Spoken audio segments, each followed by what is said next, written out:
Welcome to the latest episode of The Claw's Corner. Today's guest is an actor, director, producer, and voiceover actor.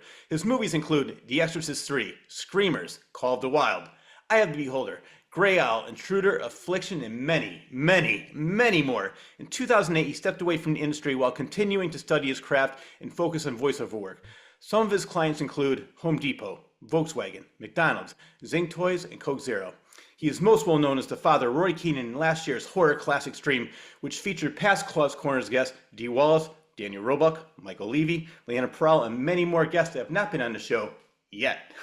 His latest movie, Screamboat, which I saw last night, and I cannot wait to talk to you about it because I love that movie, was released in theaters on April 2nd. So without further ado, please welcome the extremely talented and the extremely versatile Charles Powell to the Claw's Corner. Charles, how the hell are you? Rich, thank you very much for having me, man. Thank you for the time today. What an intro. Wow. Wow. I might just put that on a loop and listen to it every morning I wake up. You know what you can do? It's like you just call me up every morning. I'll just read it off to you over and over. That would be awesome. That would be great. That would be fantastic, actually. And that was just the Reader's Digest abridged version. I think it's when I was doing the IMDb, and I don't know how accurate that is. I think I saw just his acting credits 78, director one, producer one. Yeah. No, I've dabbled in that, and but most of it's on camera stuff. I mean, I've done a lot of voice work too, but and that was really more of a change of pace from my lifestyle at that time, you know, having stepped out of the on-camera world. But no, I've been very blessed, and I was very fortunate to work as much as I did in the voice world, having built this studio in my house, and I was able to do it from the house. Yeah. Well, that was probably a great thing during COVID, because I know I interviewed Adrienne Barbeau, and she said during COVID she was doing a lot of video games and cartoons. So because they couldn't leave the house, and like you said, you have your own studio there, so at least you were able to keep on, which I know you started. We're going to talk about that later, but you started doing voiceover work, I think, in 2008, somewhere around there. Yeah, it was. Let's see, the kids are 17 now, so it would have been probably 10. Yeah, something like that. Yeah, almost right in there. Yeah. Well, anyway, before we talk about anything else, as I mentioned in the intro, I saw Screamboat last night, which is a hilarious, over-the-top, gory, and campy, three of my favorite qualities in a movie, take on Steamboat Willie, Walt Disney. Yeah, no, that was a we got to see it Monday night in the city, and that was my first time to actually see it. And my family were there, and I was blown away. They did a great job sort of throwing in a little bit of the Disney-isms throughout the film, and taking the shots when they needed to. And I loved it. I absolutely loved it. Yeah. Well, I know Disney is very, very protective of what they own. So how'd you get away with it? That really had more to do with Steve and probably Mike and the Fuzz guys and the producers on that end of it. You know, as an actor, I'm a hired gun on a lot of these things. And I usually, you know, once you get the phone call, you show up on set, you do your job, and that's kind of the end of it. But just talking about, from what I understand, once it became public domain, I think so many people, and it wasn't just us, it was a lot of people jumping on. And I think I've seen other sort of versions of this Mickey Mouse character in the Steamboat Willie thing. But once something hits the public domain world, you're fair game, you know, at that point. Yeah, well, that's what I read. I think it was January 2024, it became public domain. And I think you have to be, was it 96 years or 120 years, something like that. And then after that, they could do whatever they want. So I love the fact, because the director, I didn't realize at the time, but Stephen Lamort, who also did one, I didn't see the movie yet, but the trailer makes me like it already. It was called The Mean One. But the Grinch. Oh, the Grinch. Yeah, David was in that as well. He played the Grinch. Yeah. That guy is great. He's all over the place. Oh, David's on fire right now. He's lighting it up, man. And he's such a hell of a nice guy too. He's just a quiet dude, just a very pleasant person to be around. You know. You know what's funny? And then when he does all these other kind of parts, you kind of go, wait, this is the same guy? You got to be kidding me. Yeah, well, if I didn't read that, I wouldn't have known that was him, and is playing a Screamboat Willie, I should say. But then as soon as I read it and then saw his mannerisms, like, oh yeah, that's David right away. It's pretty easy to spot out there, yeah. Well, what I wanted to say was that this isn't a Fuzz on the Lens production fully. I know Michael Levy produced it. So how did he become involved with that? That's a great question for Mike. I'm not really sure. Again, I was brought on towards the end of it, towards the end of the shooting when they were out in Staten Island. Yeah. And I got a call from Mike and he said, "Hey, you're interested in being a part of this?" I said, "Sure." I mean, especially after working with the Fuzz guys on stream, there's that's a whole nother story in and of itself. But I told Mike, I said, anytime you need me, I'm a phone call away, just give me a call and I'm there, you Yeah. know. Well, yeah, I had Michael on the show several years ago, and as you said, he is a great guy, and Yeah. he has that down to earth sense of humor, and he just loved. I mean, it seems like he grew up watching all the same movies I did, liking all the same things. So he has that great over the top. Like, I want to talk about. Let's talk about Stream right now because that's one of my favorite movies of last year. Oh, thank you. It came out of nowhere, and I'm like, because it was.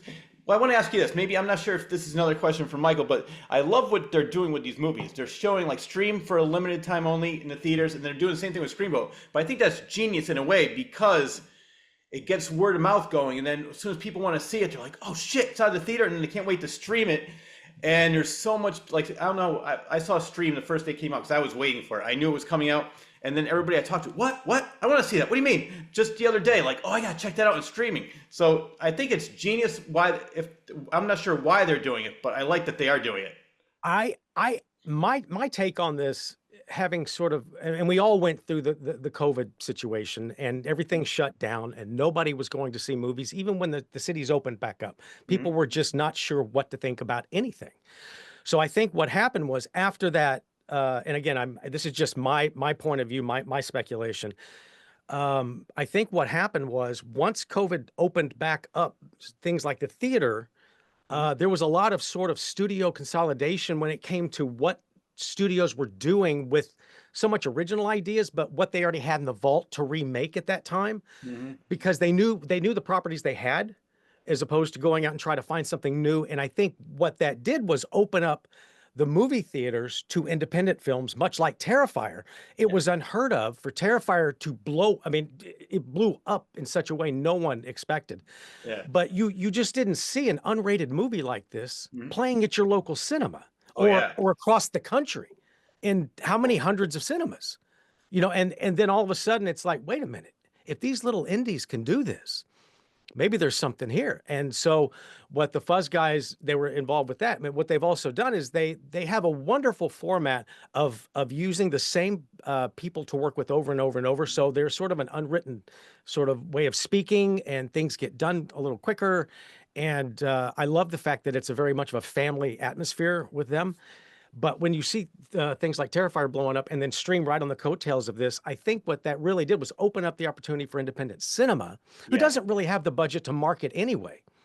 But when you have social media and you have people that are following the films kind of out there spreading the word for you and with you, that's not lost on the Fuzz Boys at all, because they grew, like you said, they grew up watching these films. They live and breathe this horror genre, you know. So I think what it did was really open up a new sort of format for independent cinema to find its way into the theaters. Even if it is limited time, it doesn't really matter. Seeing it on the big screen is fantastic, because before, I hate to say it, before COVID, you didn't really see that.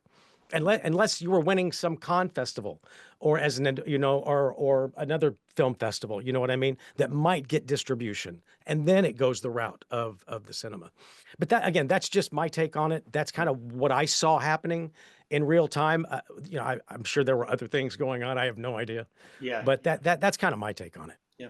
Well, yeah, whatever they're doing, it's definitely working because, as you Yeah. said, like that opened door, and that's one of the things I did like about COVID during the movies. I hated COVID with a passion, like everybody else did. But when I went to the cinema, when they finally started opening up, they weren't showing a lot of bigger movies. They were showing these movies that probably would never get a chance to be in the theater, Right. or they would go Right. direct to streaming, or in the old days, direct to DVD. But Right. they were playing in theaters. So I love this because for me, I love the big bucket of popcorn, the soda, the large Mhm. screen, the surround sound. To me, I love the theater.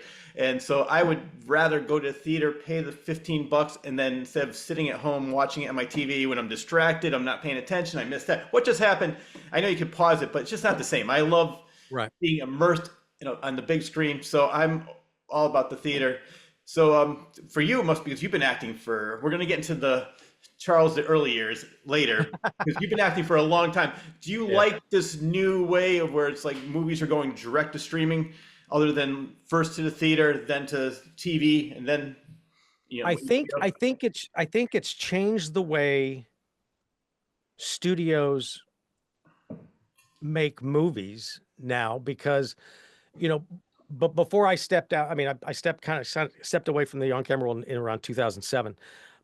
But up until that time, you still had, as part of your contract, DVD uh, purchases, but you didn't necessarily have to make your money at the box office. yeah. You knew that DVD was coming out. And so that second round of not residuals, but second round of sort of generating revenue was right behind it. Mm-hmm. That's gone Yeah. now.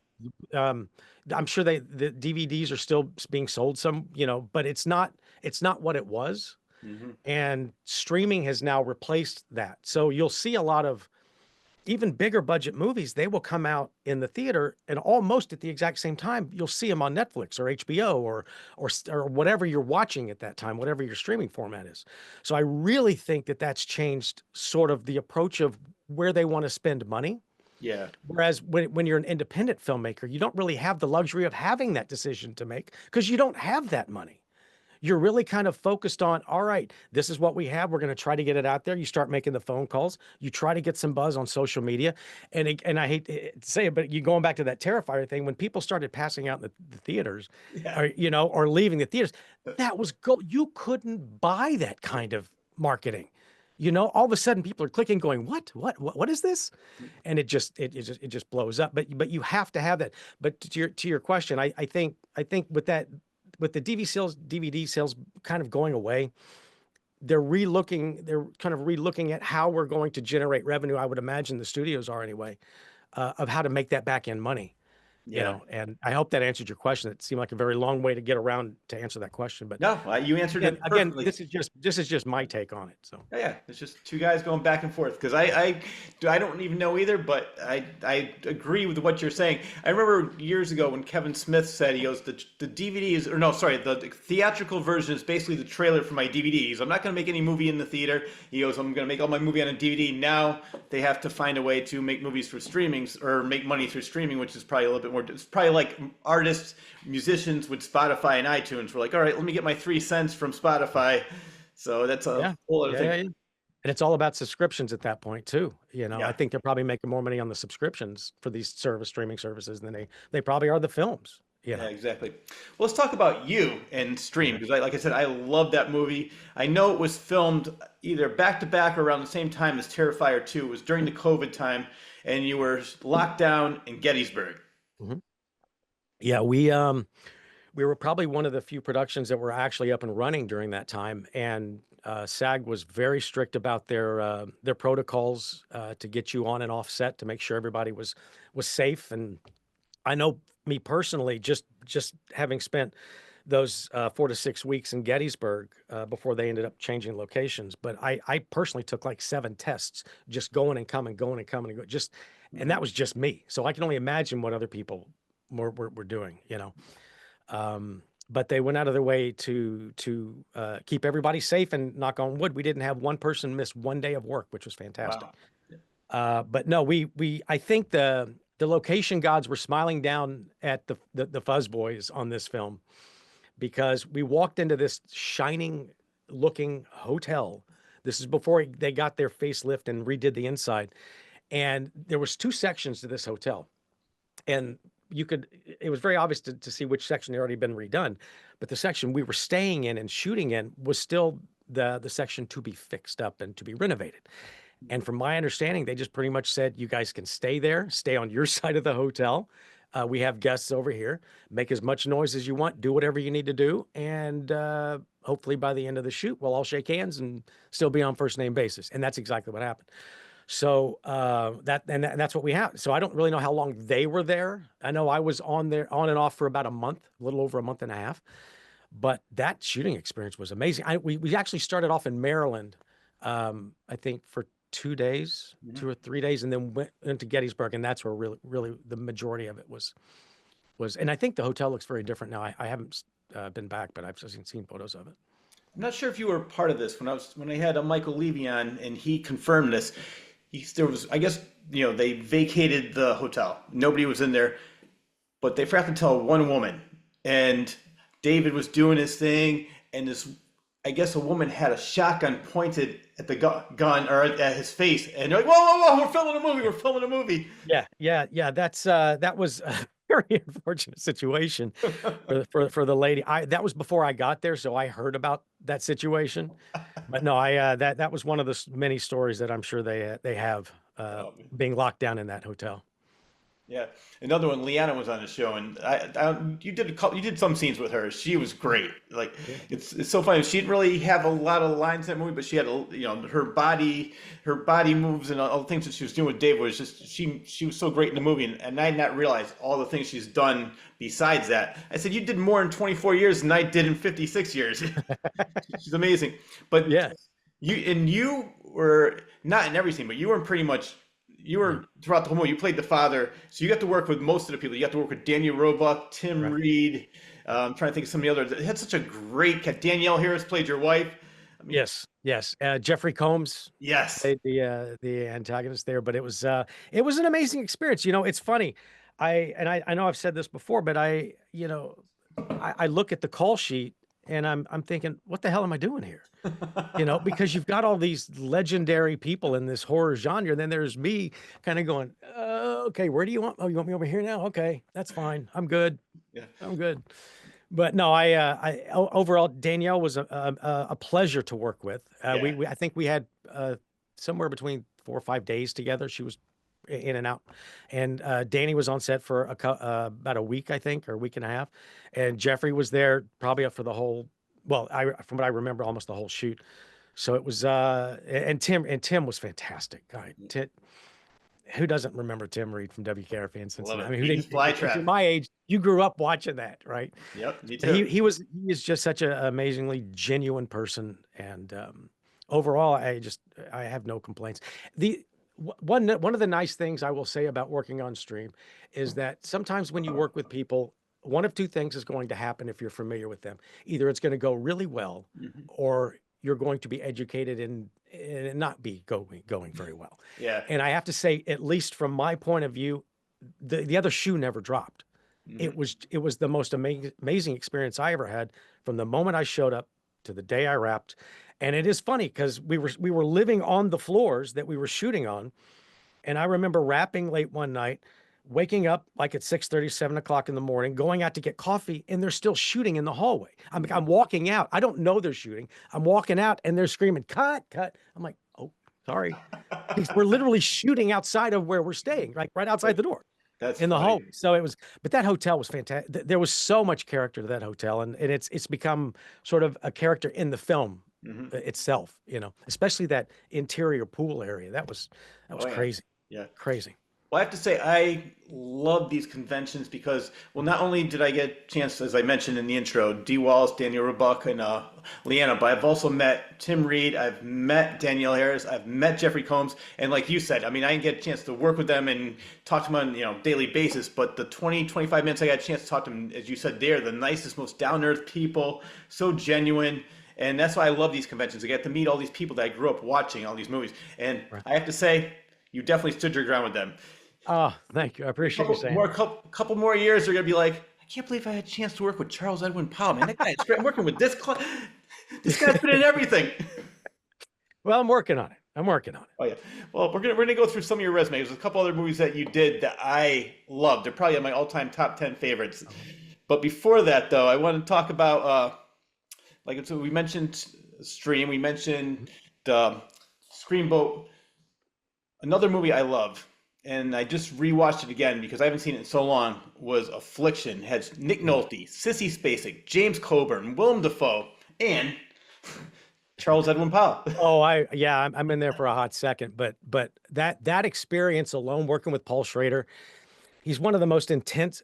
He's such a quiet, intense guy when you're working with him, and my handful of scenes that I did were with Nick Nolte, and I don't get starstruck very often. It's only happened I think twice where I kind of go, oh, what am I doing sitting here, But once was with Nick, and he was amazing at just sort of letting finding a way to make that tension go away, and working with him. And there was one scene in that film. if I may, the we blocked it, and this is the scene where Nick comes in to the office and loses it and starts throwing the furniture around, and so we blocked it out. And Paul said, you know, Charlie, just have your character come over here, grab a donut, and sit here and just kind of watch everything going on. So that's what we did. Well, when Nick came in, he took that energy from wherever he was in rehearsal times 1,000, Oh yeah. and things just started flying. And all of a sudden that energy was just drawing you in. And I kept thinking, you know what, and Jim was standing there. He played the gentleman standing behind him. And I was thinking, you know, if he's really doing this, Jim's probably gonna need some help calming him down. So I put myself in that scene, even though I wasn't blocked to be in that scene. Well, Nick didn't know I was there. So if you go back and you watch it, he roundhouses me with a backhand, and the look on his face is almost like, oh shit, because I wasn't supposed to be there. But you hear that smack, Yep. and it's real. And you know, you spit out the blood a little later, but thank God Paul didn't yell cut, and nobody stopped, and they ended up using it in the film. Went for realism. I love it. Yeah, no, it was a little, but Nick was fantastic to work with. Paul was wonderful, and it was a wonderful experience. And you're right, that all-star lineup. I think personally, Nick should have won the Academy Award for that. I know James Coburn won it that year, but just having those people around were just you just want to sit there in awe and just kind of watch them work, you know, until it's your turn to get up there. And did you have a chance to do that with Willem Dafoe and James Coburn? No, I did not. Okay. They weren't in the scenes that the scenes, if I remember correctly. No, I think most of our stuff was shot in and around that shop that we worked in. I remember you were in the shop, and you were also, there's a bar scene where they're making fun of his father and talking about his father, and he gets pissed off about that. So I remember you in those two scenes, and I was actually going to bring up the other scene because I didn't realize what happened, but I could see the energy is like, No, it was intense. Get the fuck out of here now! And like, yeah. No, it was. If you go back and watch it, that little smack was unscripted, and thank goodness they didn't yell cut. You know. Well, before we go to some of the other things, I almost forgot some things I wanted to talk about Stream, if you don't mind, because was any of that movie improv, or was it all scripted? I have to believe there was some improvisation going on, especially with Jeffrey's character, because Jeffrey is a larger than life character in this film. Oh yeah. And again, he's one of those guys that kind of sucks you into his energy, you know, and sometimes you got to fight for that distance, you know, as an actor. And I loved being around it. You know, it kept everything, you know, elevated at that time. But I can only speak really to the scenes that I had with Wes, who played my son in the film. Yep. As scripted, there was a lot of times that Wes was a part of the scene, but he wasn't really doing much of anything. He didn't have any dialogue. And I like the family dynamic of him being there, but I felt like he needed to be more engaged with me, because we did have a lot of scenes together, and I just felt like there should have been more dialogue. So Mike, I approached Mike with this idea of, you know, what do you say you give a lot of my lines when in this scene to Wes, or let him say them, because I think it would be funnier coming from him. And then all of a sudden, we started riffing on these knock jokes with Wes and I. So that became a thing that we just kind of threw out there as much as we could, and then let Mike figure out in the editing room what he wants to use and what he doesn't want to use. And I was insanely happy with the end result with the editing, because I felt like you really believed that it was a father and son in that situation. You know, as opposed to like him just being drug along in the scenes and just where the adults are doing all the work. You know what I mean? I wanted him actively involved, and Mike was totally open to that. And at the end of the day, it worked out great. You know, I was very happy with what I saw. Yeah, well, I love that. I love that story, because sometimes you hear these stories about these actors that just want to, every line, they want to be in every scene, they want to take up everything. And so the fact that, and I think that what you said is perfect, because when he looks good, it makes you look good. It's got the family dynamic. It's not just you talking and him in the background saying, yes, Dad, yes, Dad. You were going back and forth like a real father and son, and it was great dialogue, and it was a great chemistry. Yeah, I appreciate you saying that. You know, just getting to know Wes on that set, for him to be that age and be able to just wing it. Yeah. The confidence level you have to have to improv, even at my age, is off the charts, much less a kid his age at that time. And he was amazing. Yeah. He was just amazing. I would say something and he'd go off in this direction. We go off in this direction, So it was he was 100% on board and behind it, and I think it shows on screen. I really do. I have a question about maybe not even just this movie, but other movies that you've been in. Because I interviewed Victoria Price, Vincent Price's daughter, and we were talking about how he was in several movies with Peter Lorre and Boris Karloff. Peter Lorre loved improvisation, and Boris Karloff was more of the esteemed actor. He just liked to read his lines and leave. He was more like, not Shakespearean, but some similar to that style. He just wanted to do his lines, and that's it. So then Vincent Price was more in the middle. He's like, come on, just ad-lib this. Peter, stick to more of the script here, and they compromise on that. So for you as an actor, if you get somebody like, say, a Robin Williams who just goes way off script, is it hard for you to keep up with that and say, yes, okay, instead of just because you're waiting for your line to come up and you're like, wait, I have no idea where that came from. Right. No, I can say this because I've worked with people who have worked with people like Robin Williams, or even Marlon Brando back in the day. A lot of times, I asked them the same question you just asked me. I said, "What do you do?" Like, he goes, "All I do is wait till his lips stop moving, and then I start speaking. That's all I do." And sometimes it works, sometimes it doesn't. But if they don't like it, they'll go back and redo it. Yeah. That's the beauty of take two, But he goes, you just got to let them go, and just kind of stay out of it. And it goes back to like Affliction with Nick. No one knew. We had an idea of where the scene's supposed to go because we all read the script. Yeah. But when you're in it, you're not really sure where we're going to go next because it's happening so fast and that energy level is so high. As somebody like a Robin Williams, I can only imagine what it's like to be standing there in the same frame with him, just waiting for him to kind of stop doing what he does so well, so brilliantly. Yeah. And then, okay, I'll speak now, and then he goes off again, but I think that's probably the best way to answer the question is, you just got to have to plant your feet on the ground and stay toe to toe and kind of good, they always say what's the worst thing you can say is improv is no. It's yes and just keep moving. Oh yeah. That's why I've done stand-up comedy, but I also did improv, and I learned a lot about comedy doing improv because basically just to clear your mind and say the first thing that comes out of your mind. Don't think about it too much, because if you think about it too much, nothing's going to come out because you're going to be overthinking it. Just like you said, when they stop talking, just say the first thing, and then maybe that will trigger something in him, and then just keep going back and forth. Right. I love that. Right. No. Well, what I wanted to say about Stream, because it's the way it ended, it definitely seemed like not just one sequel, but there's going to be lots of sequels in that. Are there anything in the works that we could talk about?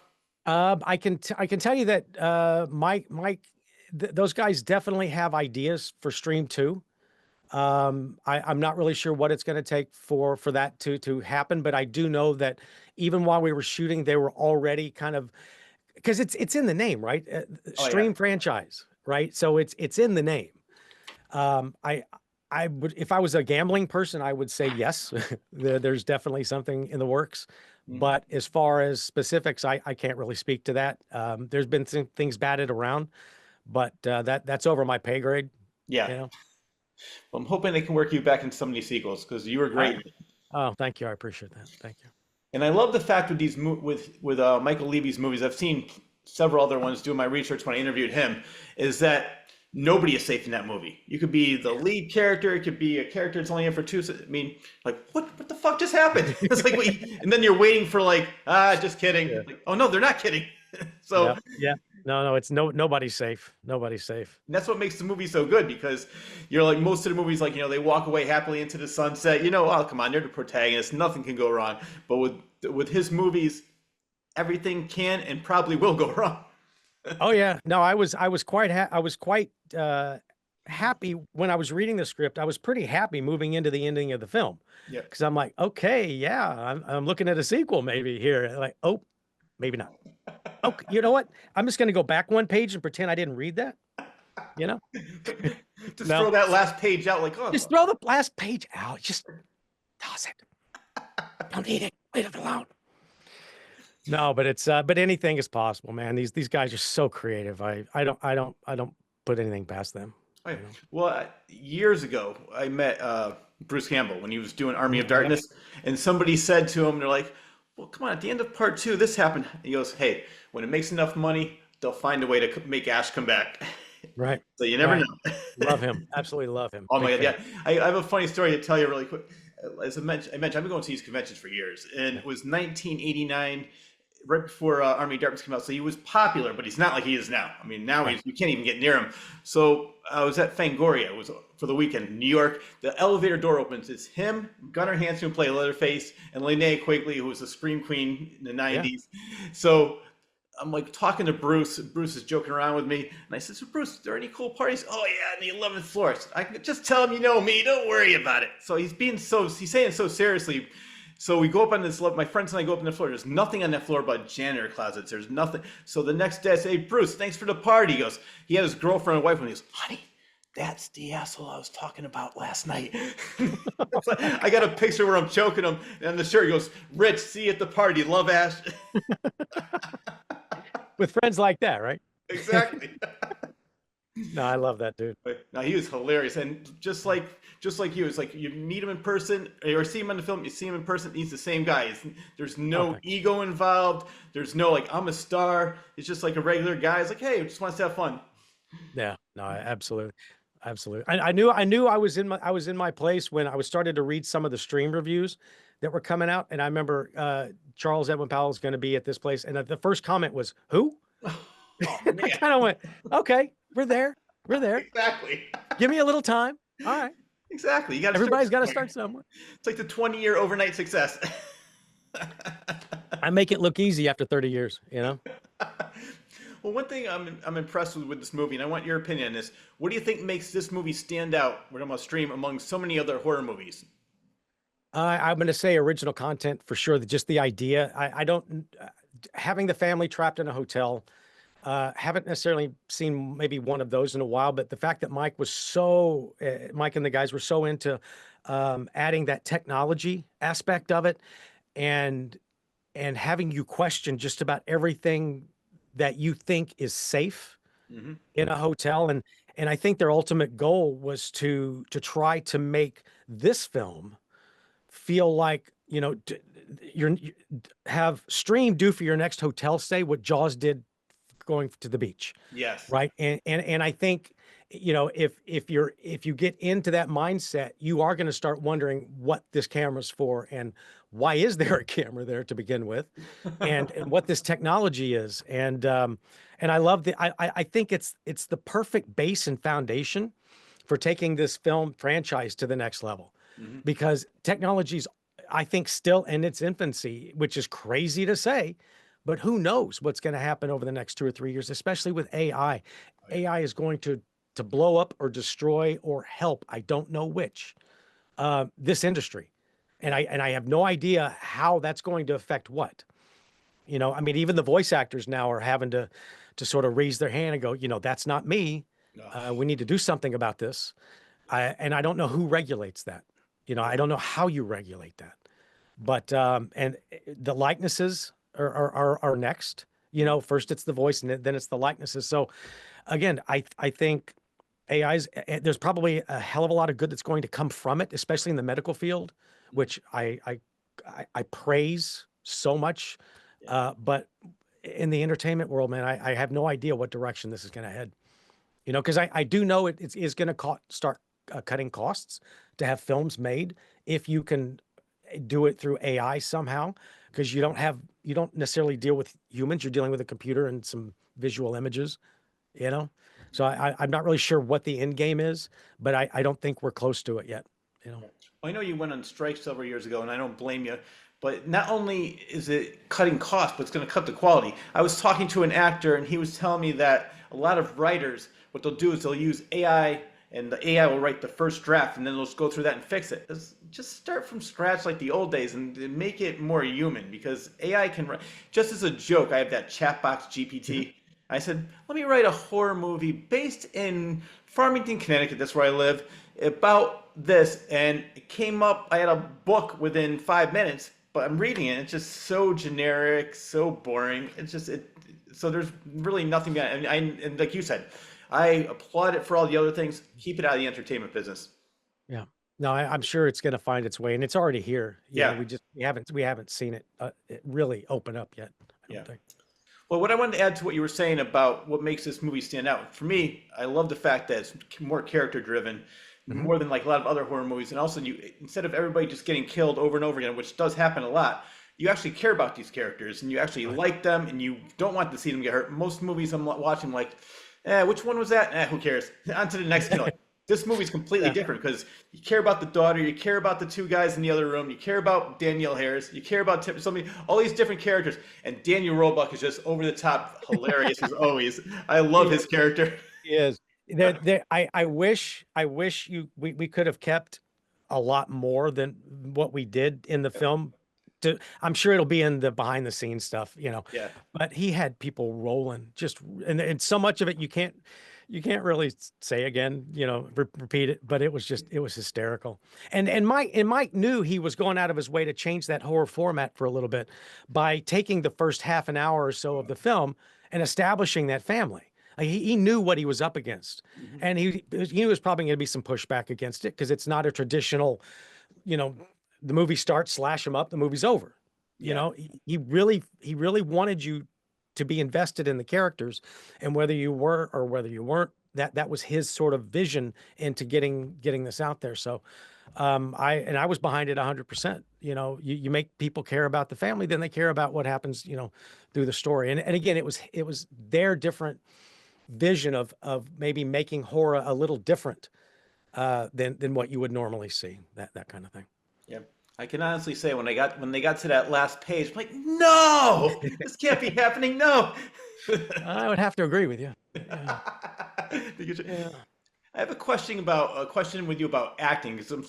I want your opinion on this because I know there was a lot of night shots in that movie. So Yeah. you probably did a lot of overnights. So for you as an actor, what is it more difficult to do an overnight working, or is it harder to get up at 3 o'clock in the morning, being able to concentrate, being awake, being in the moment? So for you, what's easier, doing overnights or waking up 3 o'clock in the morning? 100% of my shooting was done inside that hotel. Hmm. I never knew what time of day it was. I never knew if the sun was up, if it was snowing, if it was, there was no way of knowing unless you're looking out the window, but we never were in the rooms that much. We were always in the hallways and downstairs or by the pool. For me, the overnights are brutal because when you start having breakfast at 7 p.m. and that's breakfast, you're in for a long day. Hmm. And there was about a week or so where I had overnights, and it takes a while for your body to adjust, and it's what you signed up for. It is what it is. You don't really think about it while you're going through it. You do it. And it's not until you go back to, we're gonna wrap at 10 o'clock at night. We'll be back on set 7 a.m. the following day. That's fine. That's normal. But you don't realize the toll it takes on you when you work overnights, that it does until you go back into that other way of shooting. Yeah, And so, yeah, it was, to answer your question, it was brutal, yeah. especially as you get older. I'm kind of like, I'm looking at the watch and I'm like, okay, here we go. What time is it? Oh, it's only 8. Okay. I've been up for 12 hours. Okay. All right. No problem. It's breakfast at 8 p.m. Okay. No problem. Yeah. Okay. I But it think was great. I mean, but the shooting was long. I'm not going to kid you. The days were long. They were intense. But man, oh man, everything that we shot, you can see it on the screen, and everybody was on the same page from day one. Never heard any complaints. If there was any disgruntled anything, I didn't see it. I wasn't a part of it.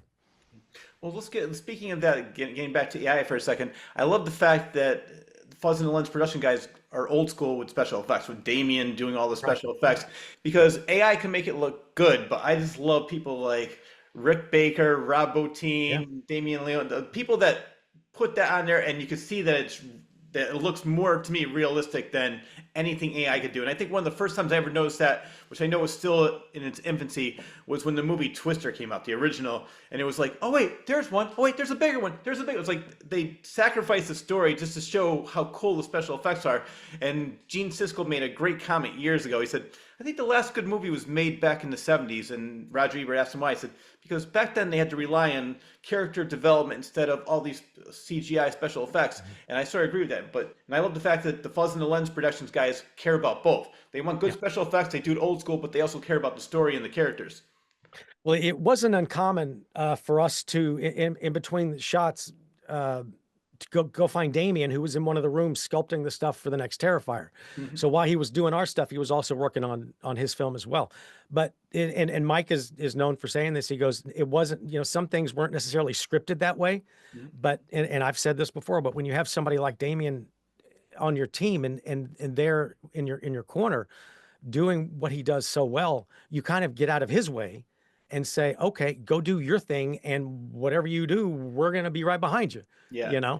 Even though it wasn't necessarily scripted that way. But again, it's just what a team of people, what an insane group of talented people from top to the bottom. I mean, and on that side of the camera, I'm not talking about on my side of the camera. Yeah. On that side of the camera, it was just insane how much talent there is. I think one of my favorite scenes is the dartboard. Oh, yeah. Yeah. Or the tic-tac-toe thing. Tic-tac-toe, that's what I meant. Yeah, tic-tac-toe. Yeah. No, I know what you meant. I definitely know what you meant. Yeah. It's brutal. I can't even think about it without kind of twitching a little bit. It was really well done. I think Leanna said when she read it, she goes, how are they going to do this? I don't want to know. And they found a way to do it, and it looked very realistic. You'll never look at tic-tac-toe again the same way. I was actually in pain watching that. Yeah.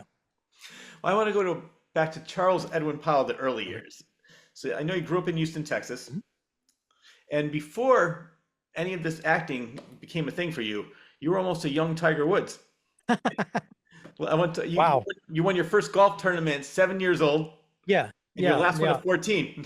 Yeah, I spent a lot of time growing up on the golf course for various reasons, and my dad, it was a lot of father-son bonding time during that time, and in the South, a lot of business is done on the golf course. So my dad was on the golf course a lot, and that was a lot of wonderful memories for me growing up with him on that golf course, and I think that's really where he was headed. Once he saw, I mean, it was almost a natural ability. I did practice at it, but I was quite good. By the time I was like 15, I was beating him and his friends, and that's with the old style golf clubs, the little bitty ones, when woods were woods, and no, it was, but then, things happen, and I got involved with theater, and I got a little burnt because golf takes a lot of time, to get out there and walk the course and practice. And I got into theater in high school, and I really, really enjoyed it. So something had to give. And I chose theater over golf. And that conversation went really well in Houston, Texas. Of course it did. Well, speaking of theater, you had a love of theater before high school, is that correct? Yeah. Well, yeah, the whole point of me even getting into theater was I fell backwards into a show when I was in elementary school called You're a Good Man, Charlie Brown. And once we finished that show, I kind of went, you know what, this is kind of cool. I don't have to be me, and people seem to clap up here when I'm up here. So I said, well, I can hide behind this. Even at an early age, I'm like, I understand this now. Okay, I can be silly, and it's okay to be silly and make people laugh. It's cool. Because I grew up a pretty shy and introverted kid, painfully shy, introverted kid. And so theater really kind of brought me out of that shell and allowed me to explore a different side of my personality than I probably would have had I not gone that route. It's funny you say that, because when I was the same age as you, I was in third, fourth grade, fifth, even a little bit like I was extremely shy. I have no idea why, but I loved writing, and the only time I really felt comfortable is I get up and read my stories. My teacher was trying to get me out of my shell, get me more acclimated with the other students, so she tried to put me into a writing group. I said, I don't want to be a part of it. And she said, no, you're going to do it. So I went to there, made a lot of friends, wrote a bunch of different stories. But then as soon as I got older, I have no idea what happened. All of a sudden, I got out of high school. I was a lead singer in a metal band. I wrote a book. Oh, I did that's stand-up awesome. comedy. I did motivational speaking. Now I'm doing a radio show. So it's whatever she said back then definitely helped. You know, it's funny where resonation comes from, you know, it could come from anybody. It's funny. I have twins. I have teenagers. They're 17. And I can say something until I'm blue in the face, but if an outside influence says exactly what I just said, they're going to go, "Oh, yeah, that makes sense." Even though I've said it 1,000 times over the last week, you know. But it is, you have no idea what's going to resonate with you at any given moment. I'm very happy that sort of my younger life went into that trajectory, and theater sort of allowed me to find a part of me that I hadn't explored before, you know. So how old were you when you started taking acting seriously and you knew this, you wanted this to be your profession? I would say I knew what I wanted to do before I ever left high school. Okay. Before I even got into high school. Um, I knew that theater was going to be it for me. I also like doing stunts. Back in the day, uh, you know, you're young, you're stupid, and you're falling off everything and acting like you're in these big fights and stuff. And I look back now, going, "How did I ever walk out of some of these things?" It's funny because I wanted to go to stunt school one summer, and my parents shut that down pretty quick. And so I said, "Well, maybe stunt's not for me," you know. But I would say before I got into high school, I kind of had a very strong suspicion of where I was headed. Hmm. I just wasn't sure how I was going to get there, Yeah. you know. Yeah, it's funny. Growing up, I always wanted to be Evil Knievel. Okay, who didn't? He was Who the big didn't, thing. right? I would get these big Tonka trucks, make the ramps, go Yeah. flying down this big hill we had. We lived on a dead end road, my brothers and I, and I don't know how many times we crashed just like Evil. So- Yeah.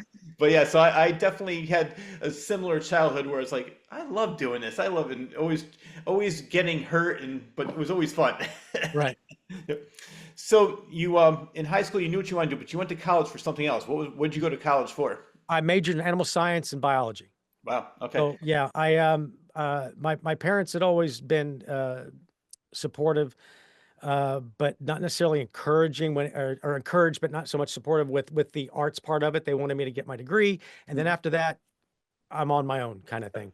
So I ended up going to Stephen F. Austin in East Texas and getting my degree there. And I got to say, if it wasn't for the rugby team, I'm not sure I would have graduated. Um, but they were a good group of guys, and that was my family while I was there. Didn't do any theater while I was there. And then once I graduated, I found a local theater in Houston. I jumped back into that and really didn't look back. I was a part of that theater as much as I possibly could. Very good.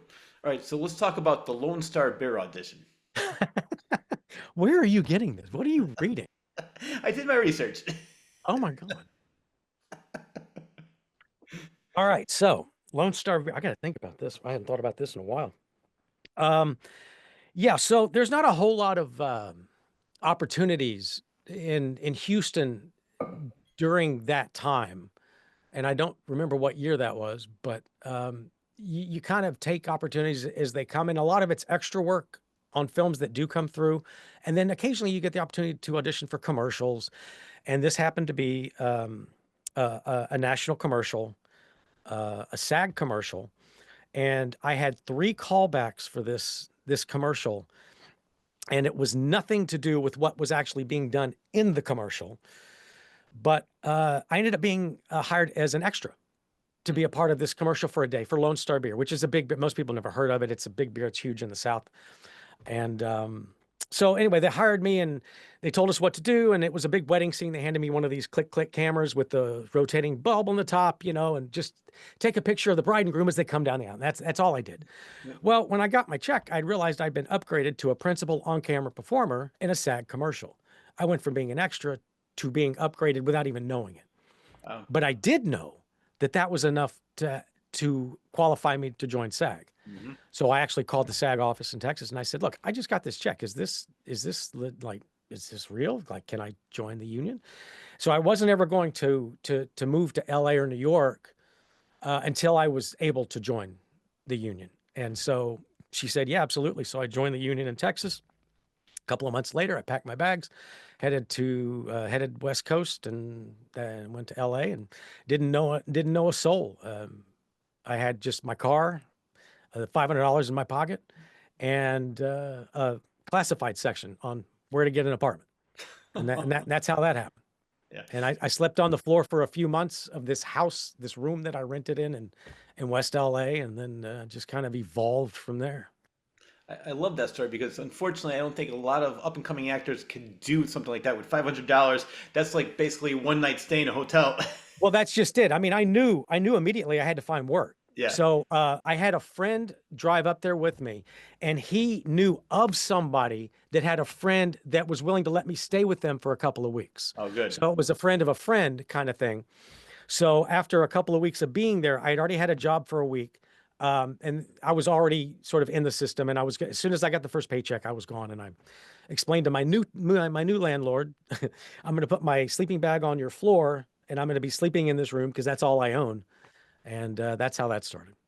Right. So you got your SAG card, you moved to LA. How long after that did you get your first acting job? It wasn't that long, actually. It was 5 or 6 months, and it turned out to be The Exorcist 3. Ah, I That, love that movie. yeah, that film. I was told initially by my agent that this was going to be a stand. I think they said stand-in. Yeah, I think, but they wanted a SAG actor for this, and I thought that's weird, but okay. So I went over there, and they handed me a little monologue Okay.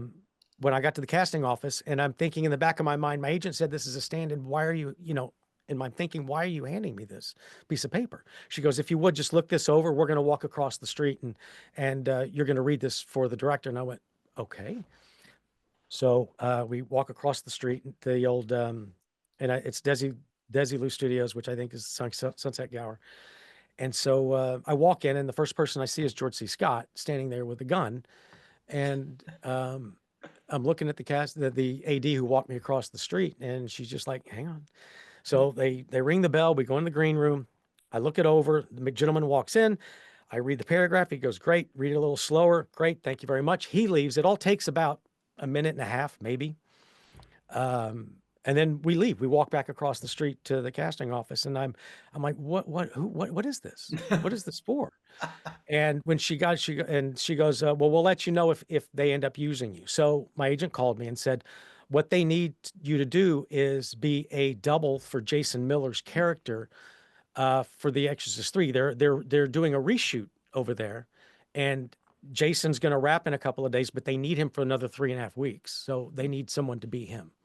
And I said, okay, I'm cool. Of course. So as it turns out, the gentleman I read for was Bill Blatty, William Peter Wow. Blatty. Mhm. And had I known that, I probably wouldn't have been able to spit out 2 words. But It's probably this better is, you didn't know who he it's like was. back.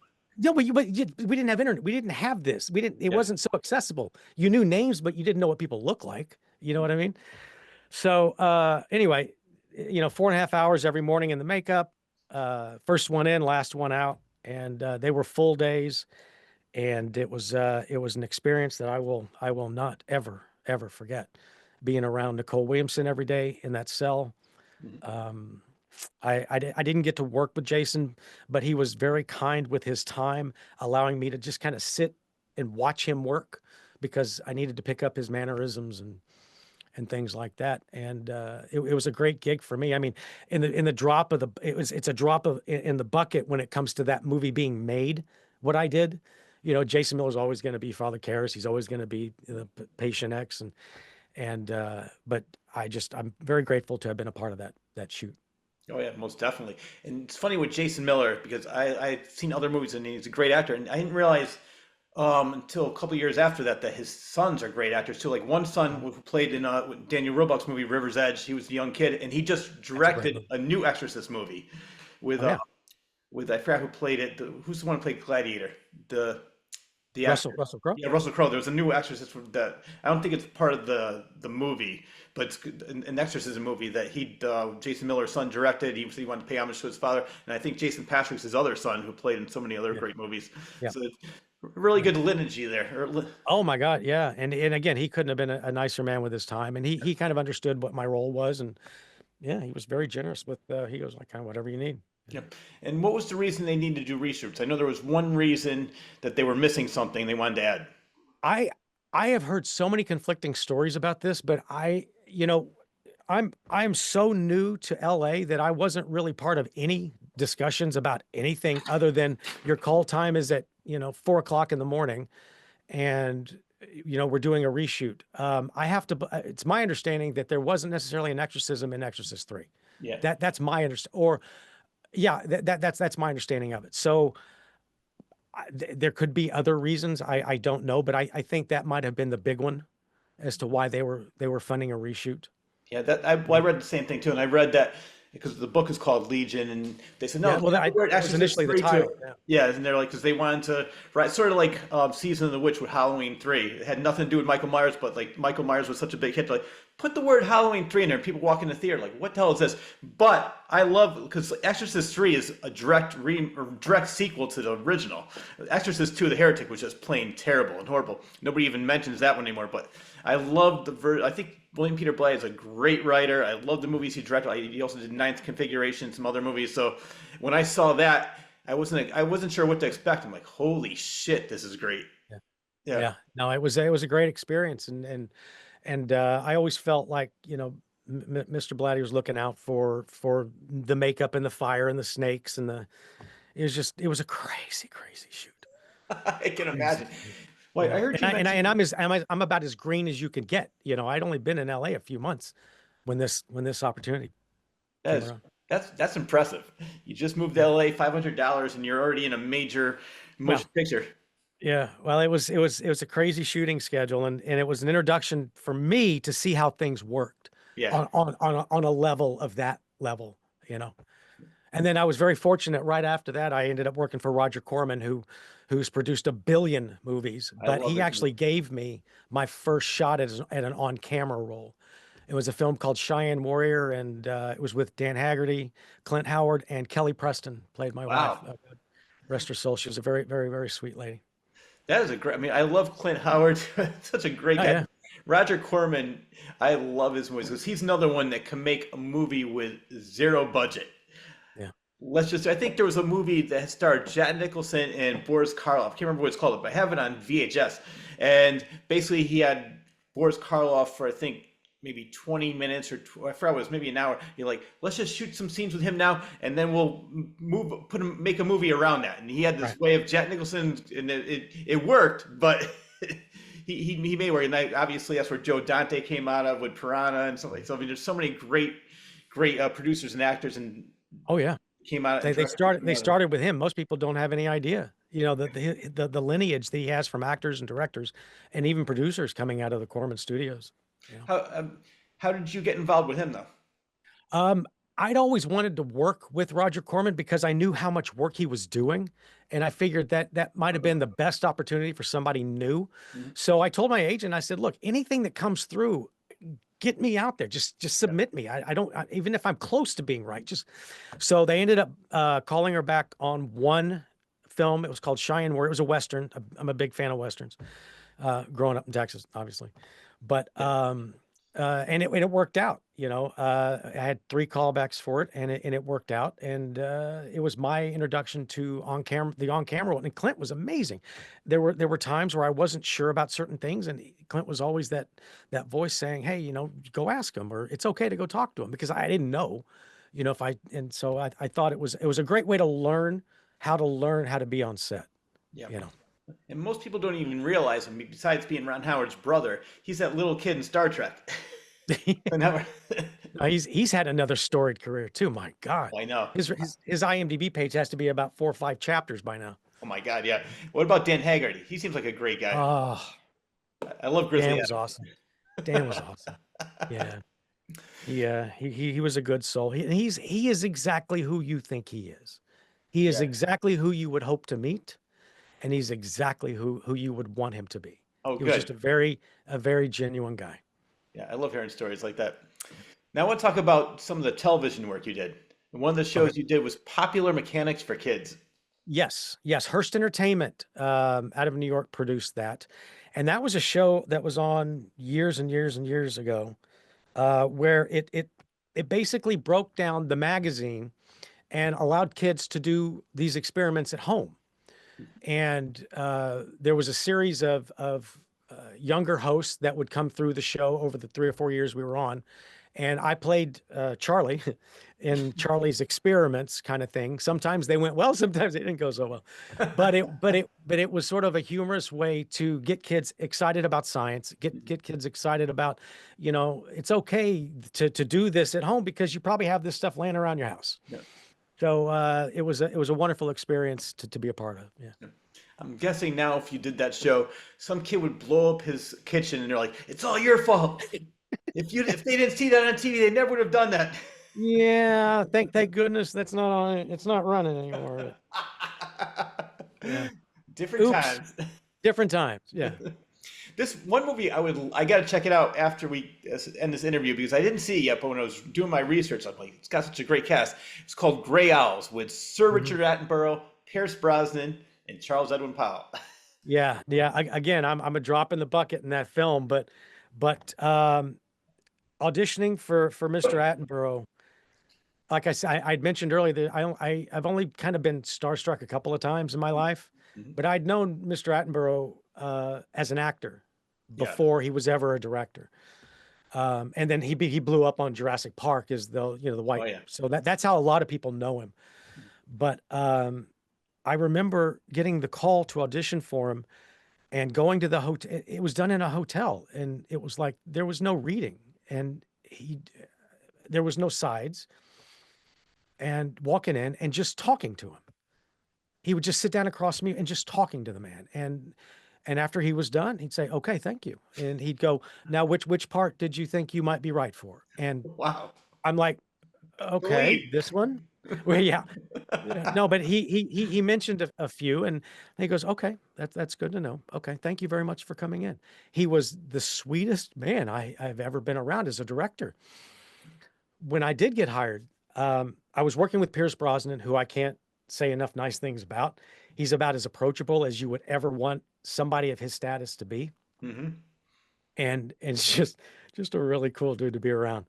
But we were shooting the scene in the car, and we were doing the dialogue, and I remember I wasn't getting the timing right or something, and Mr. Attenborough yelled cut, and he walked over and he kind of grabbed my hand. He goes, "Now, darling, I know this is my fault. But I want you to do this." And he told me this, but I'm like, he just made it his fault that I'm screwing it up. I love that. I went, "Oh my God, I love this man." And when he walked away, Pierce just kind of smiled like, "Yeah, it's who he is." And I went, "God, this is awesome." And after that, it was breeze. It was smooth sailing after that. But it was one of those situations where he was so old school, and you knew it immediately in how he approached his craft of a director's role, right? And how he treated his actors, even somebody like me on that film, like I said, most of the times we're just hired guns. They come in and come out, and that's the end of it. But he went out of his way to really make you feel like you were a part of this process, Well, that's a great segue to my next question because you've worked with so many great directors, and I wanted to talk about how each director has a different style. I want to give you two examples. I interviewed somebody that worked with Clint Eastwood, and they said Clint Eastwood is basically a one-take person. He wants it to look genuine. He wants it to look real. He doesn't care about 50,000 takes because by the time it looks too scripted. And then on the other side, you have Stanley Kubrick, who in The Shining, I think he did over 150 takes with Jack Nicholson. So what is your favorite style of directors and why? I enjoy rehearsing, but not over rehearsing. Yeah. I definitely enjoy the blocking aspect of it to give us an idea of where we need to be at the beginning, the middle, and the end. But as an actor, it really depends on what the scene is about, because and I can only give you one example with Stream. The dialogue as the father of the Keenan family wasn't necessarily a stretch. What was difficult was the involvement with the violence, the violent scenes, and it wasn't necessarily something I was used to. And I'm not talking about being a method actor, but I'm talking about just in my own experience. So what would happen is I didn't want to over rehearse a lot of that Mhm. because I wanted it to be, because I try to work from an organic place the majority of the time. So if I'm over rehearsed, I just feel like you lose some of that spontaneity in a way. Whereas Mike was amazing about this, especially in the days with the reactions to some of the violence that was going on. He would allow me to do what I wanted, what I felt like I wanted to do as an actor. And then he would say, okay, now why don't you do this for me, and I'll do it. And then we just kind of found a middle ground, and we would do it. And it goes back to what I said, those were long days, but since neither one of us were really sure what we wanted that to look like as far as the level of reaction, I think giving him more than he needed and letting him figure that out later, I'm a big fan of. Yeah. I'm a big fan of giving anybody as many takes as you want. Mhm. But I do think at some point it gets stale. Yeah. So unless the direction is changing, I don't think it's necessary. But again, it's not my call. If the director's not getting what they're looking for, then we need to talk about it more than we need to shoot it. And but so far that hasn't really been an issue. But for me, I think it has a lot to do with the structure of what the scene is, the development of what the scene is. If it's just two friends shooting the shit, hanging out and talking, yeah, I don't mind letting the camera roll and we'll talk just like this, we'll just let the camera go and then you can pick and choose whatever you want. Yeah. But if there's certain things we need to hit, then I don't want to over rehearse that, because I do feel like you start subconsciously directing where you're going, which is what the script is for, as opposed to you sort of getting there organically, if that makes sense. It does. If that, yeah, okay. Yeah. Yeah. And I don't want you to name names in this, but I have a question for you because when I was listening to an interview with Kevin Smith when he directed Bruce Willis in a movie. He basically had he used to go to colleges and answer questions. There was a special he had was one question. What was it like working with Bruce Willis? It was a 3-hour question answer, and it's just the reason I'm bringing this up was because basically Bruce Willis had no respect for me. He was like this.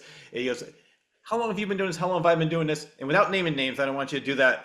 Have you ever worked on a movie where there was a major star and he had zero respect for the director, and he's like, "No, I'm not doing what you're saying. I'm going to do what I want to do and how I want to do it." Um, I'm going to have to say it wasn't apparent to me. Now, Yeah. outside of me, maybe, Yeah. but I've never seen a meltdown, from someone that I kind of go, dude, chill out. It's just a movie, Exactly. you know? I've never been a part. I've been on set where screaming has happened. I have been on set where I've had to walk away. Not that it was directed at me, Yeah. but I don't function well when there's a lot of stress, because I think stress chemically shuts down whatever creative part of your focus that you have, or your process that you have. Again, that's just me. Maybe other people work better under stress. I don't know. I'm not that guy. So, but it's sort of a long-winded answer to say it's possible, but I've never seen it happen. I've never seen it Yeah. happen. Yeah. What was it like working with George C. Scott? That must have been great. Did you have any? I didn't have a chance to work with him. Yeah. As I walked into the studio door, the first person I saw Was George C. on the set was him shooting one of the scenes. I'm not even sure what it was, Okay. but I didn't have the opportunity to work with him. All of my stuff on Extras 3 was done in the cell with Yeah. Nicole Williamson. So once Jason's in that straitjacket, that's pretty much me until the end of Nicole, Yeah. And for you to learn lines, I'm curious about this because another thing I do is a friend of mine writes these radio serials for like old time radio before TV. They would have like a Flash Gordon. So he goes, "Rich, we got to have you on TV. We got to do this." So he's making a radio. I do a radio show, and he's going to start filming it. So the question I have for you is, I want your opinion. It's like learning lines. Do you have a secret to it? It's like if you have a long monologue, and how fast, and what's your secret to learning lines? repetition, Making it sound repetition, genuine. repetition, Keep doing it over and over and over again. Yeah. Um, I I find it helps if you can write the dialogue. I'm not sure why that is, but if I can write out my dialogue, it gives me a better idea of sinking in. But when it comes to like monologues, I'll actually tape and just listen to it over and over and over just to get the words up here. Yeah. I'll do whatever I need to do to get the words up here somewhere. Yeah. You know, one of my favorite lines, there's a movie out there called State and Maine. I love that movie. And Alec Baldwin, to this day, I still quote this line, and it's so freaking true. He's sitting around and they're waiting for something. They're in between shots or something. And the director said, well, why don't you get up and learn your lines or something? And Alec Baldwin's character says, I know my lines. I just don't know what order they come in. Well, if I can get to that point, I'm good. I'm good. Because then you can improvise. Then you can go off. Then you can come back. Right. Yeah. But I to this day, that's my goal. It's like, I know my lines. I just not sure what order they come in, and we'll figure that out on the day, you know. But no, to answer your question, it's all repetition. That's all it is. That's all it's ever been for me. Yeah. Maybe that's old school. I don't know. Maybe there's a better way. I don't know. But that's all it is. And I do find though that the more you rehearse, the more it becomes, it's in your mouth more. Yeah. It becomes a little bit more you, Yeah. as opposed to the page to you, right? Like you're reading the lines, it sounds like you're actually saying it just in conversation. It sounds more genuine. Right. It's funny you mentioned State Makers. I love that movie. Philip Seymour Hoffman, Alec Baldwin, so many other great, and I love David Mamet. But three of my favorite David Mamet plays are American Buffalo, Glengarry Glen Ross, and State of Maine. But whenever I mention that, they're like, "What the hell are you talking about?" So I'm so glad you brought that up. Yeah, I bought it on DVD years ago, and I watched it not too long ago again. It's just so funny and so great. It is. I'm a big fan of. I mean, I'm kind of a sucker for films about film. Yeah. You know, and it's because the more you're in this industry, the more you go, oh my God, I was just there. Oh wow, this is so true. This is not. You know, this is real. This could really happen. You know. It's sort of like, you know, for bands watching Spinal Tap. Yeah. Yeah, and there's another one coming out, right? Isn't there Yes. another Spinal? Yeah, there's another Spinal Tap. They're still going. I've heard you mention this. I want you to tell my viewers, why do you recommend that up and coming actors see what they look like in film? Wait, say the question. Oh, sorry. So why do you recommend that up and coming actors see what they look like in film?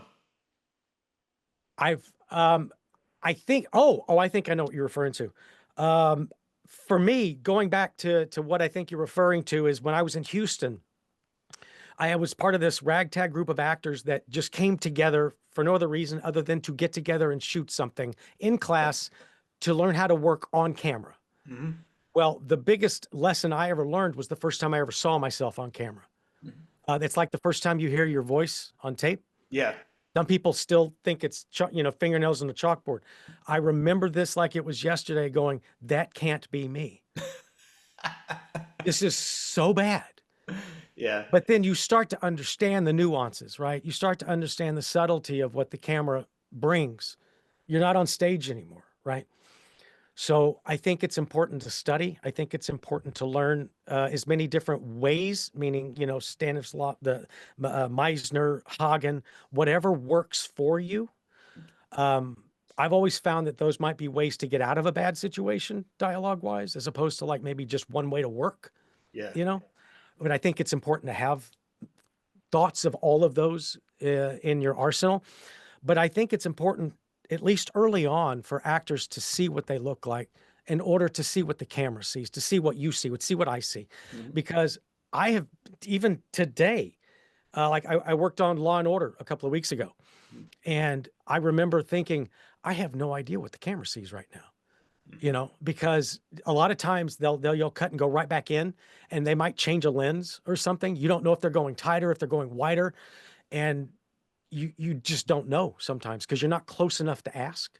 Yeah. And so and I remember thinking this, I'm like, I have no idea what the camera's seeing right now. I don't know if they're seeing me blink or if they're seeing this much of my face, if they're out wide, you know what I mean? Because it does affect what you do.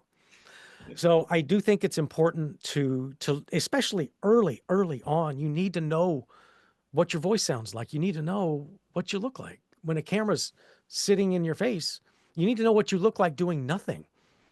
because you're going to think you look bored out of your mind. Well, welcome to acting. Because, I had an acting teacher tell me one time, too many actors focus on, don't just stand there, do something. But some of the best actors in the world don't just do something, stand there, say your line, mean it, move on, hit your mark, you're good to go. Yep. Well, it's funny because not too long ago, I went to another one of these conventions, and there was a person who had a table with all these Michael Myers masks. When I was talking to him, he goes, "You're like one of the coolest people I ever met." He goes, "You want to be in a couple of my movies?" I'm like, hell yeah! So he does these Halloween fan films. So I got to play in one of the movies, and it was the same thing. After I saw myself on the camera, I'm like, really? I was like, we do that again. I know what I'm looking. Now that I see what I look like, now I know what I want to do. And then so after, and when you said that, I said, oh my God, he is so right about that, because I thought it was going to look like this, and then I said, really? That's what you got? But I think it's invaluable to know you don't want to be self-conscious about it. Yeah. But you do need to be self-aware of what your mannerisms are in order for you to do what you're trying to convey that you want to do, even if it's just sitting there doing nothing and listening, which is 90% of acting, Yeah. So I think it's very important to know who you are on camera, and I'm not talking about what you look like. I'm talking about what your mannerisms look like, because everybody has tells, everybody's got tics, everybody's got this thing they go back to, Yep. and it's great if it works, but I think you need to know what that is before you know what works, No, that's exactly. Now later on with the experience, you don't necessarily need to watch it. I do, sometimes I'll watch something, I go, oh, there wasn't another take, really? All right. Come on, man, really? We were out there all day long, and that's what it was. Okay. But, Yeah. No. Well, all the movies I've seen you in, you were great. So God bless the editor. God bless the editor. Woo! Because going down the list, I want to say I have seen at least 10 of these. I mean, I had The Beholder, Screamers, Affliction, some the movies I'm thinking of right now. So every movie I've seen, you were good in. So I'm no movie critic, but I play one on YouTube. Do you have a preference of live on the stage versus being on film? I think there's more energy and obviously connection when you're in theater. It is a vibe you're not going to get on set, because in theater there is no take two. If you drop a line, it's your ass. You better figure out a way to get out, or or your colleagues will help you. But in take two, that's why I have a button. I don't remember where it is, but it's over. I do a lot of auditioning in this room, and it's right by my camera, and it says, relax, it's just a movie, and it's like, if they don't like this, there's going to be a take two. It's okay. So don't be afraid to fail. Like I watched this wonderful interview with Willem Dafoe, and he's like, I'm always trying to fail at takes. I'm like, what do you, and he goes into why. He goes, because I think the fear of failure or looking ridiculous inhibits your spontaneity or your creativity a lot of times. And I think so much is lost when you're trying to have that third eye looking at you while you're trying to be present. Yeah. Right. Yeah. So I think it's okay. No one's going to fire you because you didn't say an A or a the, or you didn't hit your mark. There's always going to be a take two. There's always going to be a take two. So but to answer your question, I think the energy level, and there's a vibe on stage that you're never going to find on set. And it can happen occasionally, but I think I do have a love and affinity for theater. I think I always will, because that's how I started. And you can't live in New York and not have that love for theater. But I do enjoy film, and I do enjoy television. Yeah. Well, that's why I love Connecticut, because I'm so close to everything. I mean, New York, Rhode Island, Massachusetts, everything's so close to me. So I love going to Broadway. I've seen so many shows. Has there ever been a time where you're on stage, somebody says their line, and your mind just went completely blank? You're like, what the hell is my next line? I've never dropped a line per se, but I have knocked over a piece of set walking off stage, and I caught it and I'm supposed to enter the other side of the stage, and I don't know how to fix this. So by the fact that this pillar falls like this and stops, so the audience already knows somebody's caught it. Well, they don't know it's me because I'm the one that just knocked it. There was nobody else there. Yeah. Otherwise, this thing was going to fall over and break. So I caught it, and there's no one there to help me. So all you can do is make it work. And so someone over there is calling me, and I come in from stage right, and I prop this thing up as I'm walking on, and I'm looking back to make sure it doesn't fall over as they're looking that way, talking to me. So I'm sure visually it was hysterical. We got to laugh, but on theater, you got to kind of go with it. Yeah. You know, you can't get so caught up in the oops that you forget where you are, and know that it's okay. And much like Take Two, it's the theater. It's okay if you mess up. 9 times out of 10, the audience is never going to know if you drop a line, right? So, but if you drop a piece of scenery, they're going to know. They're going to know it's you because it came out of your hands. Yeah. So, but that's as close as I've ever been to dropping something on stage. It's funny because I can't remember who it was, but I interviewed an actress and she said that she completely blacked out. But luckily, the other person, like, just say the line was, "Let's go to the refrigerator." So she didn't know what to say. And the other actress said, "Boy, am I hungry." And that sort of jogged her memory. "Oh, yeah, let's go to the refrigerator." So she said, just like what you said, you just got to go with it and go with the flow. And there's no second take on that. And you said too, is I've done radio in the past too. And I'd come home like, "Oh my God, that sucked." And people are like, "Really? I thought it was great. I didn't notice any mistakes." You're your toughest critic, and you notice every little thing that you do wrong. Right. Most of the audience is listening is like, "Wow, that happened so quickly. I didn't even notice it." So I learned that from the past. I was like, just keep going. I know a lot of actors that really don't enjoy watching themselves because they're not involved in the scene. They're looking like, "Oh my God, my hair's messed up, isn't it?" I mean, no, so there's a whole story going on. They're like, "No, that color doesn't look good on me." Yeah. Like, no, the story's over here, you know. Well, you mentioned earlier that you took acting lessons. Is that correct? Yeah. So I want to talk about the Black Box Studio. Sal Dano. Yes. He was a beast. God rest his soul. That's really where you wanted to be when I was living in LA at that time. And you had to audition to get in, and auditioned a couple of times and didn't get in, and finally did get in. And it's this black box. There's no windows. You have no idea what concept of time is or what's happening outside. And it was one of those, he was one of those teachers that, you know, back during that time, he was, I don't want to say vicious or brutal, but he was very painfully honest with you.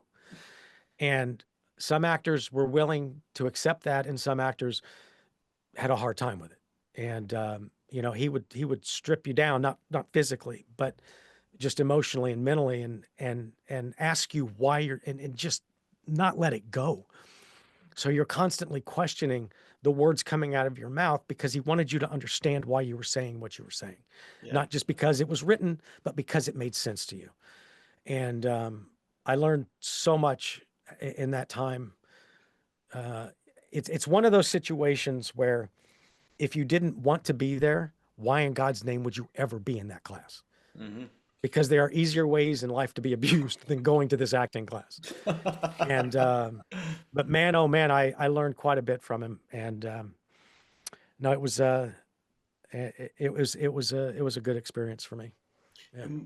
I know the name Sal Dano, but what did he do? What was his claim to fame was this acting studio. Okay. The Black Box thing. So I've heard the name. I just wasn't sure if he was, a major actor in the past, like Lee Strasberg. I know that he had an acting school and he taught. I think I interviewed Thomas G. Waits, who played in Justice for All and the Warriors, and I think he went to the Lee Strasberg school, and he was talking about Al Pacino doing it and all the things that he learned from them. So I wasn't sure if Sal Dano was the same way. There was a Sal Dano actor, but I don't believe it's the same gentleman. Oh, okay. Maybe back in the day, but yeah. Well, I have a couple more things I want to talk about because I know that you're doing the Screamboat showing, and I really do thank you for taking time to do the show. I'm having so much fun. I love it. But I want to get a chance, I want my audience to know a little bit more about Charles Edwin Powell besides the actor, besides the director, besides the producer, because led an interesting life. You've done so many different things. As I mentioned, age 7, you're winning golf tournaments. But Yeah. what do you do every Super Bowl Sunday? Well, polar bear splash. Yeah. Yeah. I worked with Make-A-Wish for a couple of years as a wish granter, and through them, I was turned on to the polar bear splash out in uh, Long Beach. Mhm. So now that my kids are older, it's funny. I've been asking them to go out every Super Bowl Sunday. It's like, no, Dad, I know it's too cold. Blah blah blah blah blah. So just to back up, I ended up tearing my ACL last October. Right, Oof. I was in a rugby game, and it's a long story. But the one Super Bowl I can't get out there because I'm still not moving around very well. My kids are like, "Yeah, we're gonna go do the polar bear splash." Okay, well, I've only been asking you for 10 years. Now you want to go do it? Okay, that makes sense. Yeah, Makes thanks a sense. lot, kids. Makes a lot. Yeah. But no, it's a wonderful organization. They do raise a lot of money for Make-A-Wish, and I love everything about Make-A-Wish. It's a fantastic organization. Yeah. I remember one time years ago, I lived in it was a wooded area, and my grandfather made a pond for us, and it was the first warm day in April. I'm like, oh, let me jump in the water. I thought I was gonna have a heart attack. My body almost went into shock. So I can only imagine what it's gonna be like jumping in the water on Yeah. No, January, February. I remember the first time I did it, and my wife actually filmed it, and the temperature on the gauge that we filmed said 15 degrees. Oh It my! was 15. That's a 1 and a 5. Yeah. I have no idea how cold the water was, but literally when you jump into that water, your lungs just kind of just implode, just shrink a little bit. And when you come out, whatever shape your hair is in is kind of how it stays until it's thawed out, because it immediately freezes, right? But it's great. You got all these insane people out there doing it for all these different reasons, and like I said, Make-A-Wish is a big sponsor out there, so it's nice to see all those people participating and doing a good thing. Well, another thing you can add to your resume is that you're a volunteer fireman in Skagway, Alaska. Yeah, that was a short-lived stint. I was up in Skagway, Alaska, doing a show called Skagway in the Days of '98, and our show played to all the cruise ships that would dock in Skagway. Um, and I did that one summer. And I mean, Alaska, first of all, is one of the most gorgeous places in the world to be, especially during the summer, because you see the northern lights. They're almost close enough to touch, and it's just this midnight rainbow, just these colors, and you end up seeing satellites orbiting the Earth because there you see constant. Anyway, if you've never been out there, go. Yeah. I'm a big fan. But the show was over, and so I hung out for a few more months. And while I was there, I got to know a lot of the locals, and they said, "Well, listen, while you're here, you want to become one of the volunteer firemen?" I said, "Yeah." So they made me one of these honorary firemen. Sure enough, the first call, I put on the suit and the hat and the thing, and I went out there and fought a trailer house fire. Saved a couple of cats, and the rest is history. Congratulations. It's almost like David Lee Roth when he became an EMT. Somebody has That a I'd heart like to see. attack, and you're like, "Hey, how are you? It's Diamond Dave here." Like, what? That's funny. Yeah. No, Skagway was awesome, man. Some good people out there. Well, you won some awards. You're a humble guy, but I want to talk about some of the awards you won. You 2017 winner for award recognition supporting actor for The Pole Expanse. Right. Right. A lot of up until 2007, that was my last on-camera gig, and everything in between 2007 and say, I guess, Stream.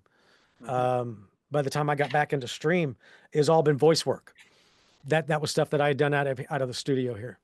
Okay. So it was nice to be a part of these little films, and the person that was involved with this film is very veteran oriented when she writes these productions. So it was a nice fit. My father was a Marine up until the day he passed, and I recently got to work on a film in Florida that dealt with the homelessness, veteran affairs, and and sort of the schizophrenic PSD with a lot of these guys walking around not taking their medicine. And it's a fantastic story, and we ended up winning Fort Lauderdale Independent Film Festival with it. So I'm hoping this little film to just keep going forward a little bit. Yeah.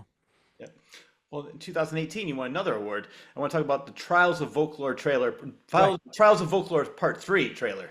Right. What's That's that? also that's also the same lady that's all sort of heavy-handed in the veteran affairs. I did probably 5 or 6 different short films with her, just as a voice. Yeah. My voice is in it, not me.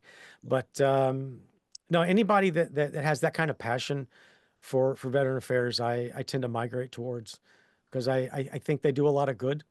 And it's not so much that I don't think the government has the resources. I just think they have a difficult time getting the resources to where they need to go. Sometimes I think is more of an issue than the fact that they don't have what they need. Okay. You know, Now, my brother was a fighter pilot in the Navy, and my father was in the Marines, so I know what you're talking about. Yeah. I thank them for their service. Absolutely. I'm sure they'll say you're welcome. Before we go, a couple more things. I know you played a lot of bad guys in the Lifetime movies. Mm. So the question I have for you is, do you have more fun playing the bad guy or the hero? What do you think? I'm gonna say the bad guy. That There would be you go. so much 100%. fun. Yeah. I, 100%. You don't really have a lot, but see, it's only a bad guy, good guy when you're an audience. When you're an actor, there is no bad guy, good guy. There's just, you got to justify why you're doing certain things, and it needs to make sense to the audience. And if you can create a little compassion along the way, then maybe you've done a good job at it, because maybe he's not such a bad guy. yeah. But yeah, I've made a lot of women very miserable on Lifetime, and I don't understand why, but yeah. Have you ever No. worked on any soap operas? I worked on General Hospital back in the day. I guess I'd been in LA a little over a year and a half, and got to do General Hospital twice. Yeah.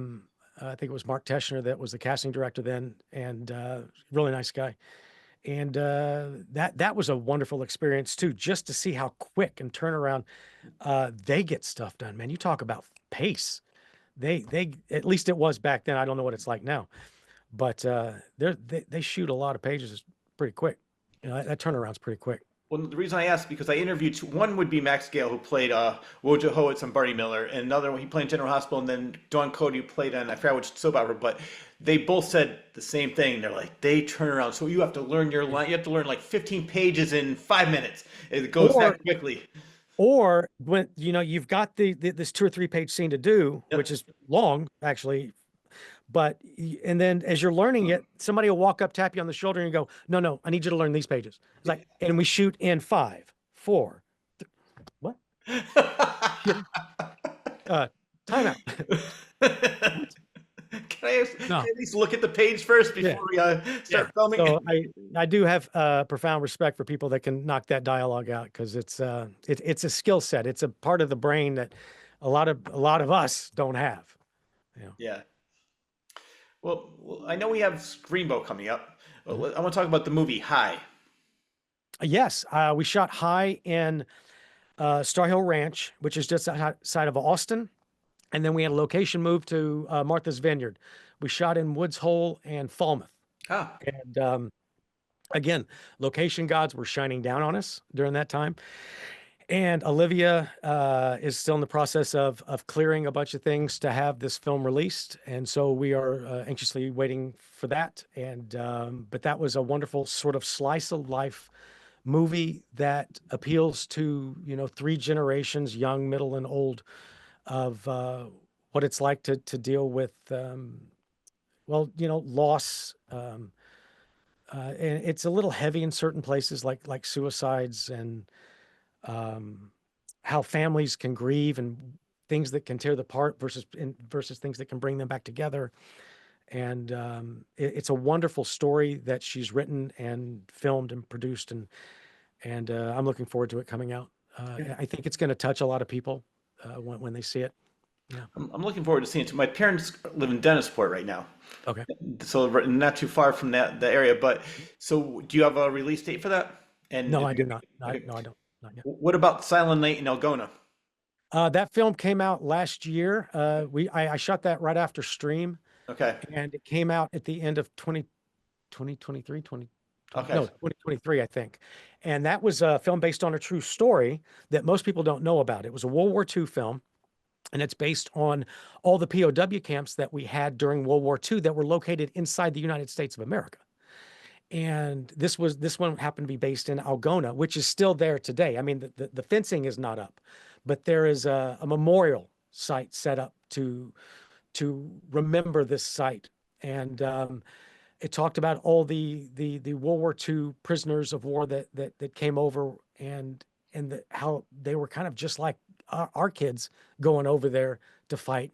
But it really dealt with the the decision, the mental and emotional situation of having German POWs in their city actually doing farm work for them, knowing that the other Germans are over there fighting our boys and killing our sons and our, you know what I mean? So Yeah. there was a lot of underlying tension in Algona and I'm sure the rest of these places that had these POW camps. But it's a wonderful little movie that depicts this particular town and the situation that they went through. Wow, I'm definitely want to add that to my list. That sounds really good. And then the last one I want to talk about was Invitational Bonfire. That was an AMC series that we were shooting in Boston. It was based on a book, and we were 5 episodes into it, and then the SAG strike happened. And I think a lot of studios started. I mean, I'm not sure that's what caused them to pull the plug, but it was the timing was coincidental, if you want to call it that. Yeah. And a lot of shows I think got pulled at that time. And we're waiting for someone else to pick that up and buy that. But it was a wonderful show to work on. AMC's fantastic. I love AMC. Yeah, no, they were a great company to work for. I'd work for them in a heartbeat again. Yeah. Well, hopefully somebody picks it up for you, and then they start refilming. Last question for you is, what advice would you give to up and coming actors right now? Because I know it's a different time with everything we mentioned with AI and all the everything that's going on in the world. So what advice would you give to actors that want to get into the business now? Do it for the right reasons. If because it's going to be a grind. It's going to suck sometimes. So if you're not here for the right reasons, that suck is going to feel like it's been magnified. Mm-hmm. All right. But if you choose to be in this journey, this path, this road, then you figure out ways to make that work. Embrace the suck, if you will. Find a way to make it work for you. And with today's technology, it's not like when we were growing up. You can shoot a freaking movie on a phone now. So there's no reason not to have tape, create a scene, shoot it, edit it, get that out there as part of your reel. But don't quit. I think persistence wears down resistance. And I think the longer you can hang in there, the better chances you have of sticking your foot in that door. And then the more studying you do will open that door a little wider. Yeah. And then so long as you have the right attitude and the right effort, because that's really all you can control at the end of the day is your effort and your attitude. Know your lines, hit your mark, say thank you and shake hands and be respectful. That's not a lot to ask. Yep. If you can do that, you got a pretty good shot at it. Yeah, no, definitely. When I was doing stand-up comedy, it was almost the same thing in what you said. People were wanting to do it for the wrong reason. I remember people say, "Why are you always in such a good mood?" And I said, "I'm having fun." "You have fun doing this?" I said, "Why are you doing it?" They thought they'd get up on stage, somebody would see them, "I'm going to sign you to a five Comedy Central deal, and you're gonna be a star." I said, "Don't get in it for that. Do it because you want to do it." And then again, once they didn't embrace the suck, and as soon as they got their first rejection, "Oh, fuck this, I'm out of here. This sucks." Like, really, you're gonna give up that quickly? Something that you wanted to do your whole life. So one person says you suck, and you're gonna leave. So similar to acting, it was the same thing. I've encountered. For me, I just said the same thing, or what you're saying, basically. Like, I love doing it. I did it for fun, and if somebody didn't like me, I'm like, you know what? They laughed yesterday. They'll laugh tomorrow. And if not, it's not like I'm gonna walk off stage and drop dead. Who cares? I move on with my life. Right. So I've always had that mentality with everything I do, and I'm always happy. Right. Effort. And I tell my kids this all the time. All you can bring is effort and attitude. That's all you can bring. Yeah. And because you can't worry about things out of your control. And unfortunately, so much of what we do has nothing to do with who we are or what our audition looks like. If you don't physically look like they're what they have in their head, it's not going to work. I don't care if you're the best actor in the world. There are parts that De Niro's not right for.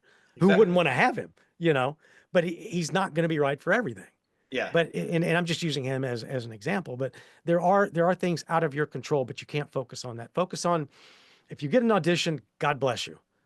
That's so hard to do. Getting an agent, God bless you, so hard to do. All right. That's a win. Check the box. You're doing something right. Mm-hmm. Keep moving forward. Focus on the positive. you know, because at the end of the day, you're already a step ahead of somebody that doesn't. And if you get that audition, look at it like you're going to, here's my 3 minutes of what I can do. Hmm. Take it. I'm going to send it to you. Now I'm going to go do what I normally do and just forget about it. You know, Yeah. you can't dwell on this stuff because so much is out of your control, No, you know? exactly. And I love it. And it seems like it's been working for you. You've been doing this for years Oh, and years, and I yeah. see many more years in your future. Thank you. I appreciate that. I Yeah. appreciate that. Very nice. So, is there anything that we didn't talk about that you'd like to discuss? Oh, wow. Abs- No, I like I said, I have Law and Order coming out in a couple of weeks. It'll be out sometime, I think, middle of April. I'm not really sure when, but And this that is was a lot of fun. SVU, right? The SVU, yeah, SVU, yeah, yeah. Yeah, they yeah. have. It was my first time on set, and I got to work with Mariska and and and Yeah, and it was just a wonderful experience. Yeah, it really was. yeah, it's funny. It's not like, well, maybe it's been about 8, 9 years ago. I never realized that was Jane Mansfield's daughter Yeah. until a couple years, like a couple years ago. But yeah, I love all the Law and Orders. I mean, I love the. It wasn't the well, the original was oh, I forgot what his name was. Sort of Paul Sorvino, I think. Oh, yeah. And then, but I loved. My mind's from blank on the actor, but he was like a song and dance man. He was on Broadway, and then he Oh, died. yeah. Unfortunately, he died of prostate cancer. But he was like those years were the best. I can't remember his name right now, but That's a crazy. It's been on since 1999. I mean, I know. that's a unicorn, right? It's you're never going to see that again. In today's climate, you're never going to see TV shows running 26 years. Maybe The Simpsons. I don't know, but Oh yeah, Jerry Orbach. Jerry Orbach, yeah. Yeah, he was. That was my. I watched that show all the time. I haven't watched it recently, but I do like a lot of the spin-offs in that sense. Like I'm definitely gonna be looking forward to your episode. When's that gonna be coming out? I know that you It's just filmed it. I think it's sometime in the middle to late April. I don't know exactly when. Okay. Well, before we go, I just want to say happy birthday. I know it's coming up soon. Oh, thank you. I appreciate that. You're very welcome. You made So, me feel old real quick. no, you're seasoned. Yes, yes, I prefer that. Yes, I'm well seasoned. Well, so I know we talked about some of the movies that are coming out, what you're doing. Is there anything else coming out, or where can people find you? I should say, because we know. Well, you can find me. I'm so easy to find. I'm surprised my home address is not on my social media page.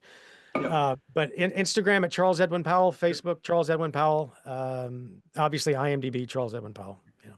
Well, speaking of that, I love it because I got in touch with you through Facebook, and sometimes you don't know when you're friending these people on Facebook, is this the real person? And then you got back to me almost right away, like, hey, Rich, I'll be more than happy to Yeah. do the show. And then you and I were going back, like, I'm doing this for you. How about next week? And then we said, all right, this day's not good. All right, let's do this. So we finally made it work. But yes, I love the fact you were so accessible. I just messaged you on Facebook. Yeah, let's do it. You know, it's funny. I'm getting better at social media. I don't do a whole lot of it. I mean, you'll see if you look at my stuff, a lot of it's work oriented. Sometimes I'll throw the kids in there just to piss them off, you know, but it's mostly, you know, some family and mostly work. And I'm getting better though. I've been told I'm getting better at responding. It's just I'm not always on my phone, so it is fun. It is fun to connect with people that are into what you're doing, because that's all you and I can do is put it out there, and it's so subjective. It's so objective, and it's either subjectively objective or objectively subjective. I don't know which, but all we can do is the best we can do, and hopefully somebody's into it. You know. Yeah. Well, that's what I love. You have the attitude, because I've been, as I mentioned, to these conventions, and 99.9% of the people I meet are the best. So humble, so down to earth, and so grateful for their audience and their fans. Some people that go there, and I don't even know why they go there if they're acting like this. Like they want nothing to do. Like, what are you doing? Well, look up on IMDb. What's next? Not really anything. They really didn't want to be there. They didn't really want to talk to anybody. They thought they were above that. And I said, you know what? If it wasn't for us, you wouldn't be where you are right now. So I love the fact that you have that attitude. You're so gracious. You're so humble, and you're talented. So it's a perfect combination. I appreciate you saying that. It's funny you mentioned that. I was at New Jersey HorrorCon recently, and that was my first convention, my ever as an invited guest. Yep. And I had such an amazing time talking to, and the conversations range just the gamut of, because you just never know what somebody's going to ask you. And I looked up at one point and the line was getting a little longer, and I realized I'm sitting here just talking somebody's ear off. You know, it's like, because I'd sit there all day and talk to them, you know, but it was an amazing experience. And I hope I get the chance to do more conventions, because it's really nice to actually meet people in person and sort of feel that connection and that love for the film. Yeah. You know, it's nice. Well, it's funny you said that. That happened when I met George Hamilton. I think it was his first convention, and he was talking to somebody. I was the next person. He goes, I apologize, but I'm having so much fun doing this. Do you mind? I said, no, take your time. Don't worry about it. I mean, he was so excited. So he didn't no idea that the conventions were that much fun. He goes, I love this. I'm having the best time of my life. Yeah. And so speaking of conventions, I know it's not really a convention. What are you doing tonight?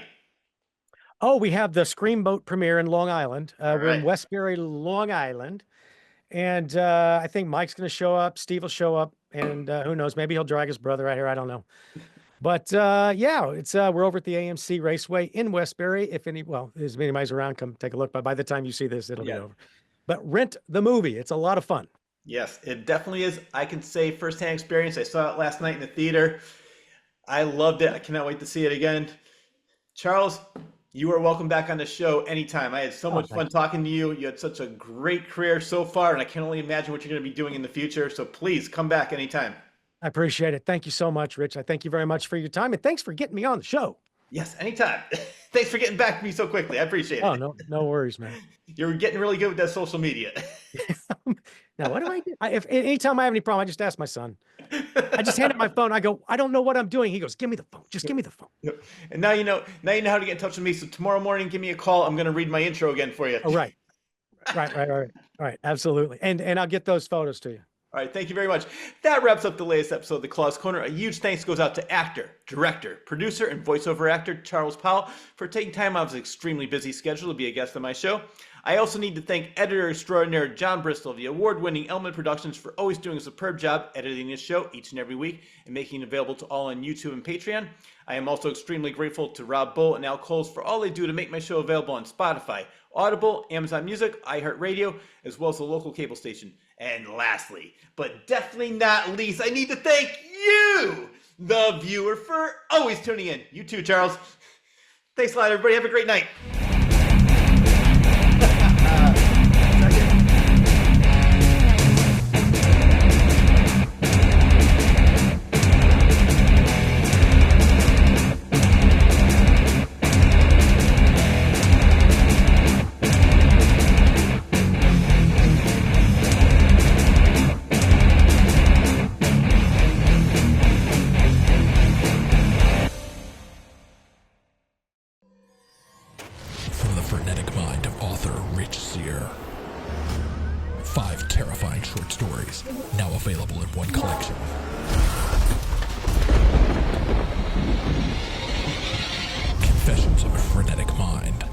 Tales of blood-curdling terror, available on Amazon and Barnes & Noble.